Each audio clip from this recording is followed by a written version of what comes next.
Hi, I'm Eric, and this is my hand again. We're going to look at the second question now.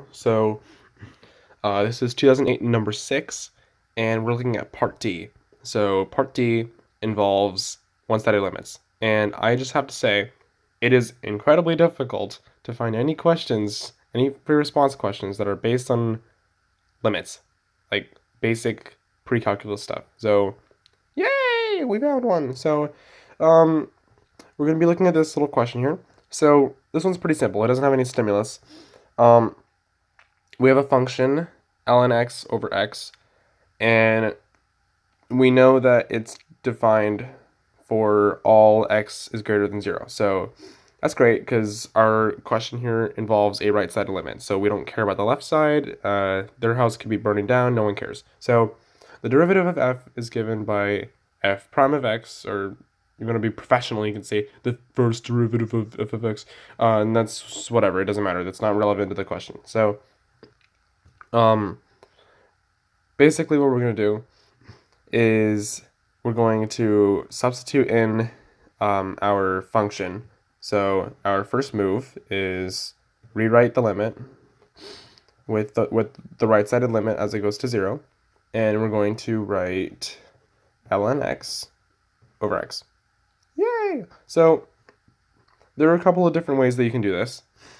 Obviously, if you substitute in a 0, then you're screwed. It's undefined instantly. So we're going to be using L'Hopital's rule. And this is pretty simple. I mean, there are probably a bunch of ways you can do this problem, but I personally think that it's a lot easier if you just, differentiate the numerator and denominator separately and, oh, look at that, and you solve it, So we're going to be differentiating these separately. So, the derivative of ln x is 1 over x. Who would have thought? Derivative of x is 1. Yay! Yay! So we're going to rewrite our limit. X approaches 0 from the right. Yeah, I got it right. Great. And this time, we're going to manipulate L'Hopital's rule and just put it in there. So we differentiated the numerator and denominator separately. So we're going to write 1 over x, and then we're going to write 1 as our denominator. Great. That simplifies out. So our next thing is we're going to write just 1 over x. So great. Now, what we know is not a lot if you're stupid and you didn't sleep too much for the calculus exam. Don't do that. But if your brain is fried, this is a simple graph.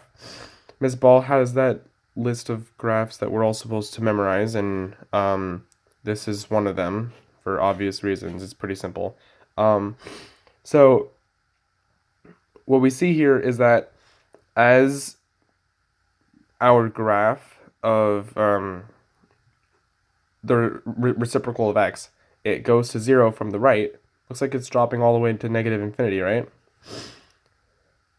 Yeah, you'd be correct. So we're going to write infinity with a little negative in front of it because it hates itself. So, great, we did it. And so our AP Calculus AB 2008 scoring guide says that's basically all you have to do. Just write a negative infinity. Isn't that incredible? Yeah.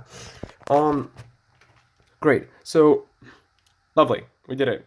Thanks. Bye.